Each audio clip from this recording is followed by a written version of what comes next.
Hello and welcome to the Knowing Self, Knowing Others podcast. I'm your host, Nia Thomas. Join me as we talk to today's guest. Today, I'm joined by Alex Jaworski, and it's not an ordinary show. So Alex and I have been communicating via LinkedIn for a little while because we're both connected through the hashtag that Matt Dunsmore uses, which is Fancy Friday. And we both happen to post on Fancy Friday. Alex and I were talking a couple of weeks ago, and he asked me a very interesting question. He asked me whether I've ever had anybody as a guest interviewer on the show. Now, that has never happened before until today. So today, I'm completely handing my show over to Alex Jaworski, who is going to be my guest interviewer. Now, Alex has a background in retail and the restaurant industry, and he's been working in those industries for about 14 years. And during that time has developed an interest in leadership, which is where our conversation started. So, Alex, I'm handing over my episode to you and into your capable hands. Yeah, thank you very much. And to describe you a little bit, you are an expert leader who talks the talk and walks the walk. You are academically awarded thought leader in self-awareness and practices self-aware leadership everywhere you go. You are a frequent blog writer and a passionate podcast host, which today I guess I'm in that seat. You're on a mission to develop self-aware leadership through reflection, recognition, and regulation. Welcome to your own show. How does it feel to be on the other side this time? It's a little bit strange, to be honest, but yeah, I'm looking forward to it. Great. So, Nia, how do you define self-aware leadership? Very big question. For me, self-awareness and leadership sort of combine, and through my research, they have come closer and closer. Watchers and listeners will have probably heard me say this before. My definition of self-awareness has got 3 layers. So people will have possibly heard 2 layers, so internal self-awareness and external self-awareness. The way I describe it, it has 3 layers. I discovered that there is this connecting layer in between that internal self-awareness and external. I describe it as reflection of your hard and soft skills, but I tend to call soft skills relational skills because I think calling them soft skills is a bit of a misnomer. So it's reflection of your hard and relational skills, recognition of your impact, and regulation of your behavior. And all of those 3 things come together to create an effective leadership model. For people who've already picked up my book, which is in the picture here for anybody who's watching the video. If you're already reading my book, you'll have picked up the information about my self-awareness compass, which has got 9 elements to it. So there are 9 directions to the compass. It's care, humility, authenticity, listening, behavior, and lots of other things. So it's 9 compass points altogether. Those 3 layers and those 9 compass points come together to create my definition of self-aware leadership. So what are your thoughts on the relationship between self-awareness skills and leadership effectiveness skills? This was a question that I really posed in my research because that was the very question that I wanted to know. And the more people that I spoke to, the more literature that I read, it became apparent to me that if we don't understand the impact that we have on others, there is the potential that our working relationships can become quite negative. So the more and more I looked into it and the more I talk to people about it, even now, it's becoming clear to me that there is a clear link. And it's of interest to me that the more conversations I have is that self-awareness underpins so much of our behavior. And if we are talking about behavior in the workplace, we're talking about relationships, then all of those things culminate to create effective leadership. Because I think we are moving away from a very pyramid-shaped hierarchical structure within organizations, and we're moving to more fluid, adaptable, flexible organizational shapes. And that flexible, adaptable organization is very much reliant on relationships. And relationships are reliant on our behavior, which is reliant on self-awareness. So I think self-awareness and leadership are inextricably linked. So what are your thoughts on the relationship between self-awareness skills and leadership effectiveness? The more research I'm doing and the more conversations I'm having with people, it's becoming more and more apparent to me that there is a very clear link. When I carried out my research, the evidence was all pointing to the fact that self-awareness underpins leadership.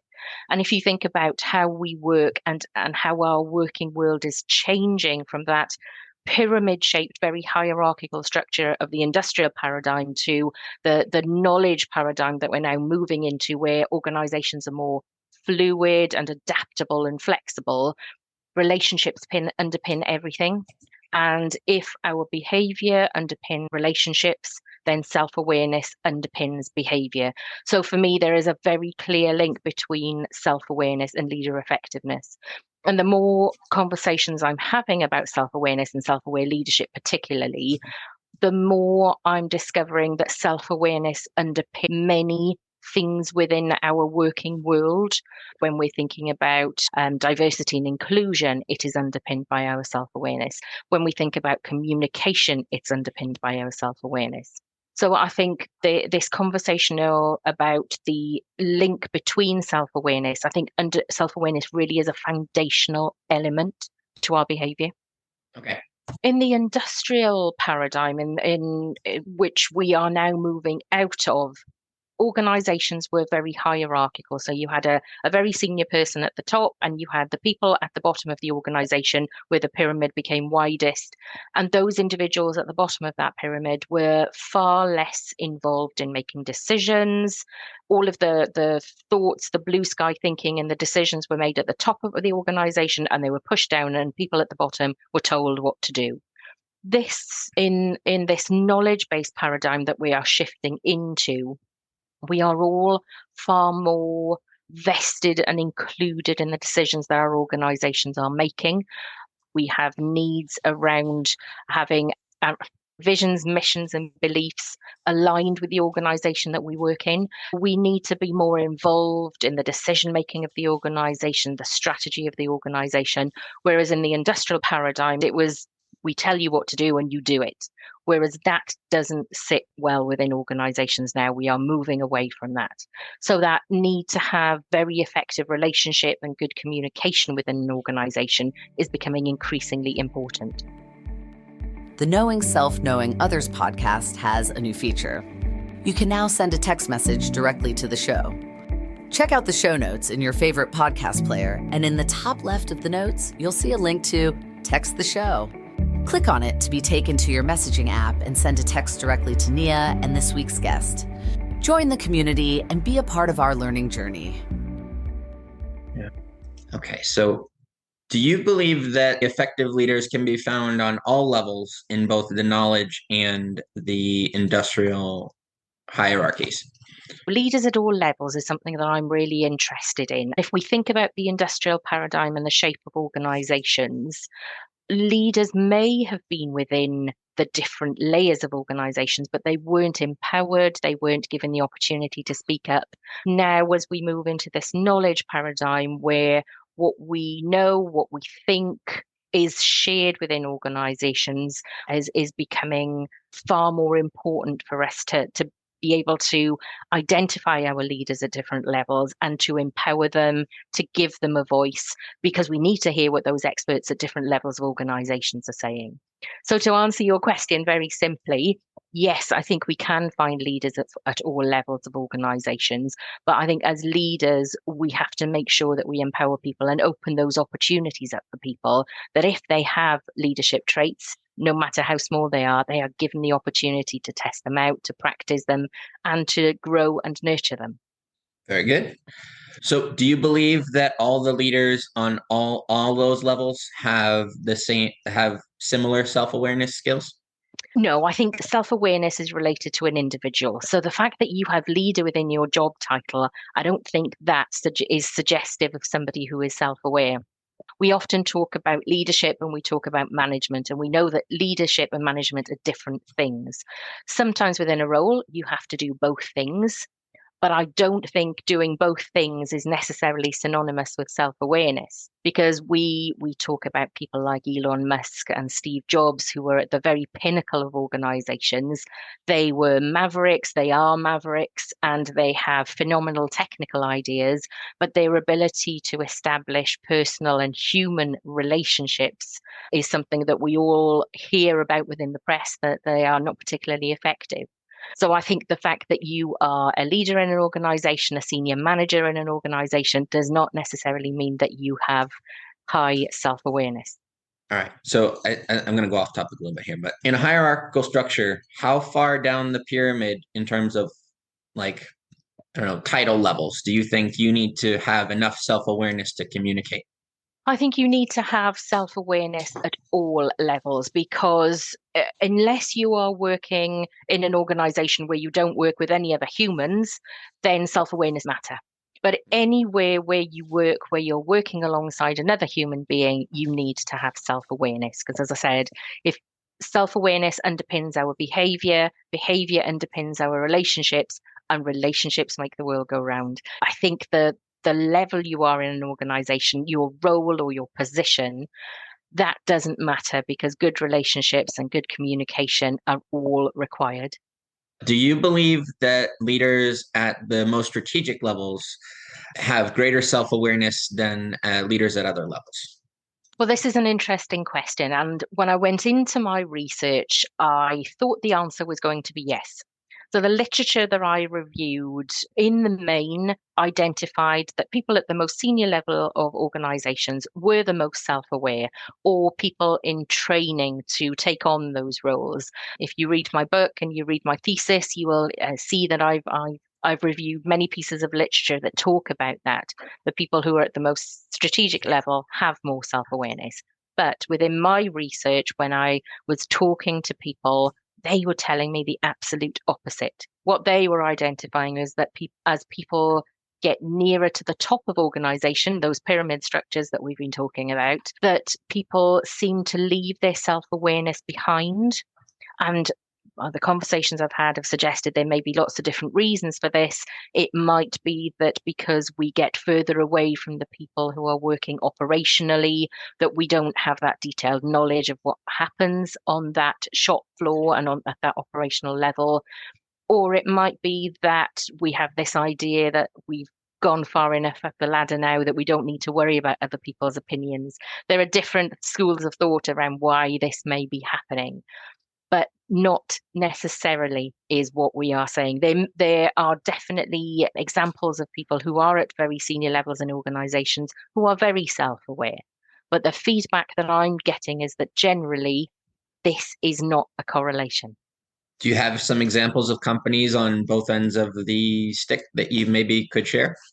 I've certainly been very lucky to work in organizations where, if you haven't had very self-aware senior executives, there have been individuals who have sat to their left and to their right within the organizational structure who have been emotionally aware. And I think if you're a leader, that's part of your role, is to be able to draw the strengths from your team so that across the team you fill each other's gaps, and you have a broad range of strengths and weaknesses and challenges and abilities across that board.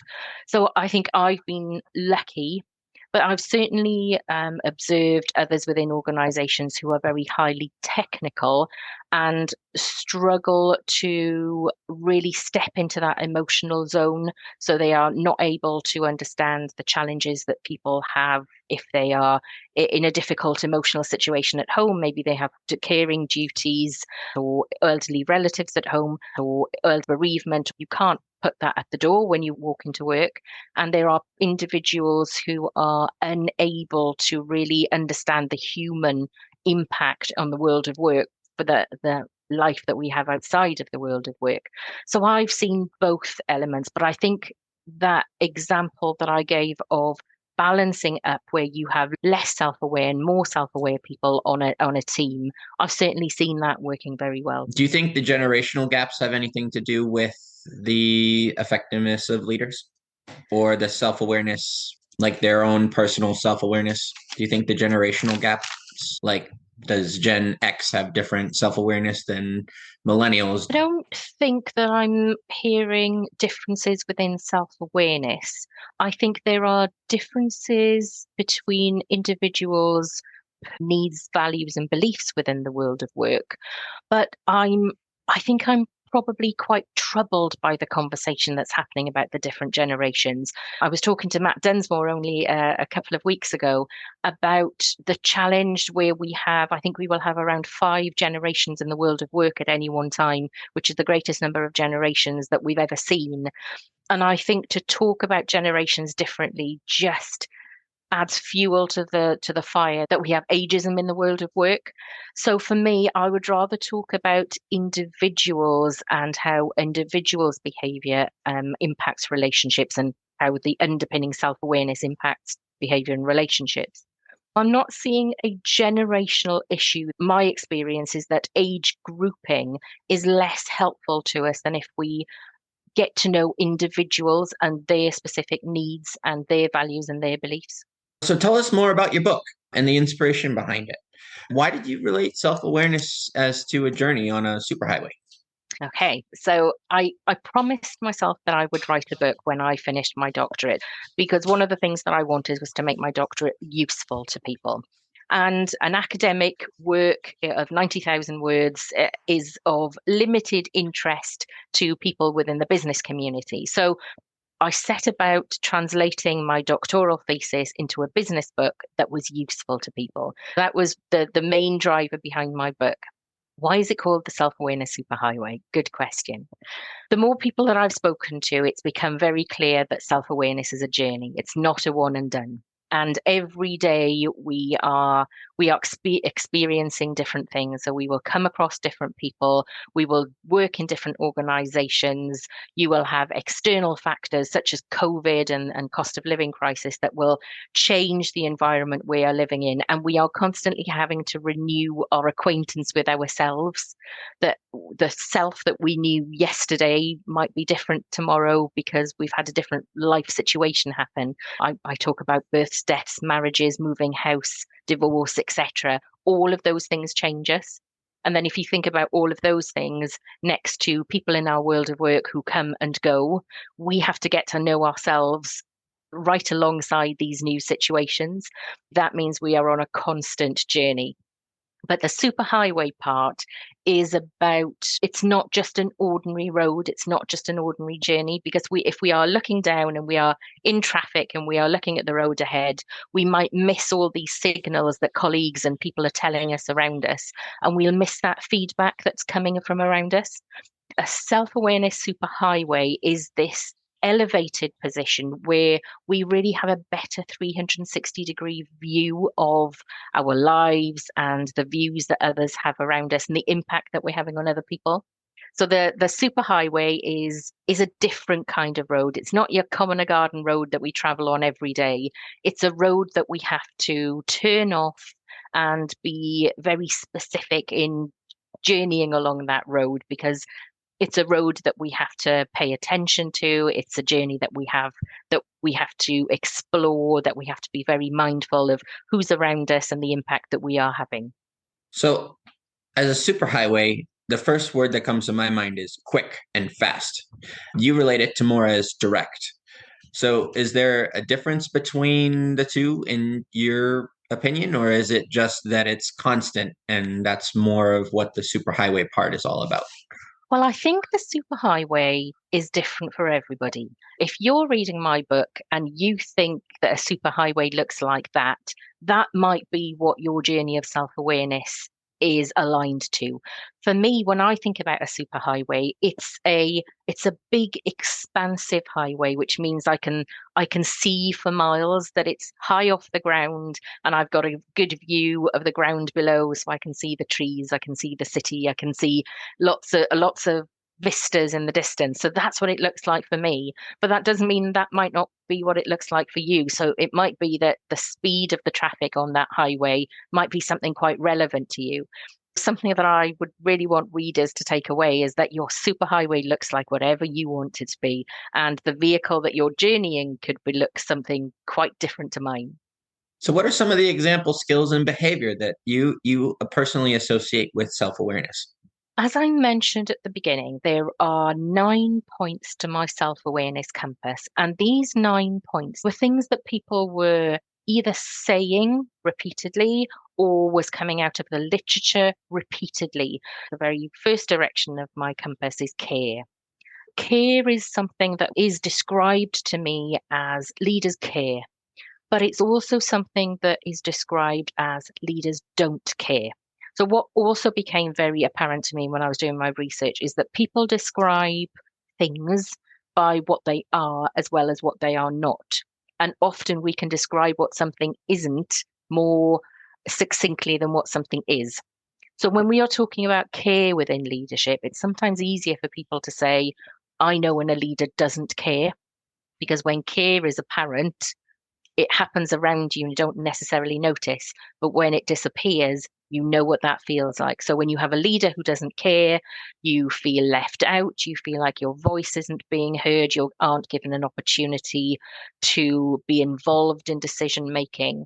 But when care is existent in an organization, you have all of those things. So there are definitely examples both of what care looks like and what care doesn't look like. In terms of my self-awareness compass, there's CHARTABLE. It's the chartable compass. And these 9 letters create the mnemonic chartable. So, as I said, it starts with care and it moves to humility, authenticity, etc.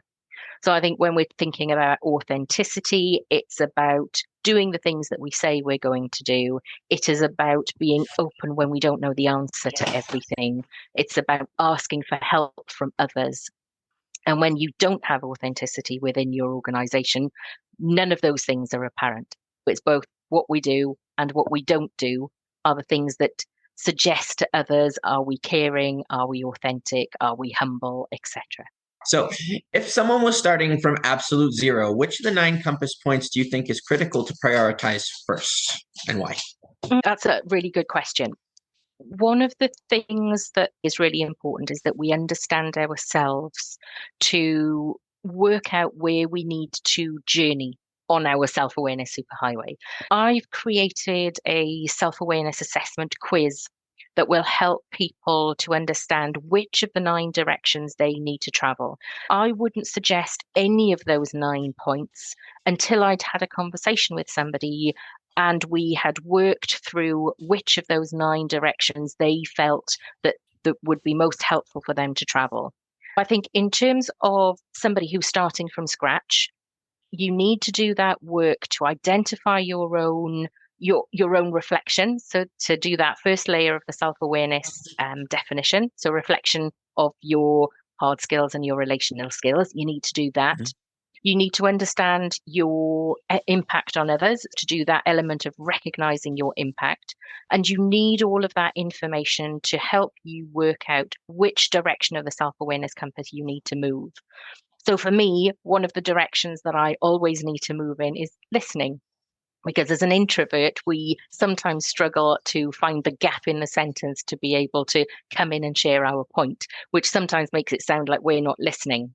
I'm always on the journey to improve my active listening skills. But it might be that if you did that assessment quiz, Alex, you would find that maybe reflection was something that you wanted to work on. So the first thing that you would be looking at would be actioning around your behavior, your understanding, and some activities around reflection. That would be the first thing on your to-do list from that self-awareness superhighway. So the 9 points are designed to be useful, but to be most useful, you need to have done that assessment before you start. Very good. So they're all symbiotic with each other. Yes, most definitely. Yeah. So if we want to be the most effective and self-aware leader that we can, what we want to do is to push out our scores on all of those 9 compass points, so that when I carry out the assessment of myself and you carry out an assessment of me, our scores are as far away from the center of that self-awareness compass as possible. That's the idea, is that we keep journeying out into those 9 directions to become better and better. And of course, we never get to that end because it's a lifelong journey. Very good. Well, Nia, thank you for having me as your guest host today. It was a pleasure to interview you. Thank you for having me. Thank you. It's been absolutely brilliant. And it's certainly been a change to be on the other side of the microphone. Oh, thank you. Are you looking to improve your business relationships? Have you found yourself dealing with employee conflicts? Are you ready to elevate your perspective to a position of greater awareness? If so, the Self-Awareness Superhighway, Charting Your Leadership Journey, is the book for you.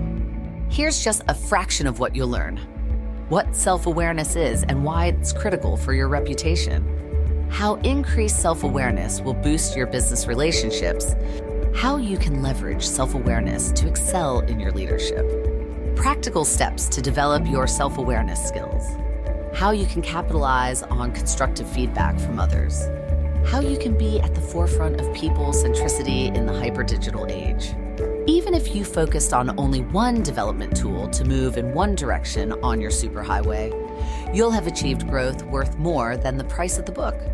In the Self-Awareness Superhighway, you'll discover the 9 chartable compass points to guide your unique journey of learning, growth, and leadership development.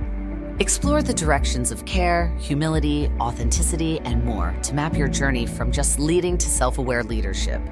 Be guided by people-centric signposts and directions, and navigate workplace roadblocks and trip hazards. Get insights from guests of the Knowing Self, Knowing Others podcast, and reflect on your own experiences.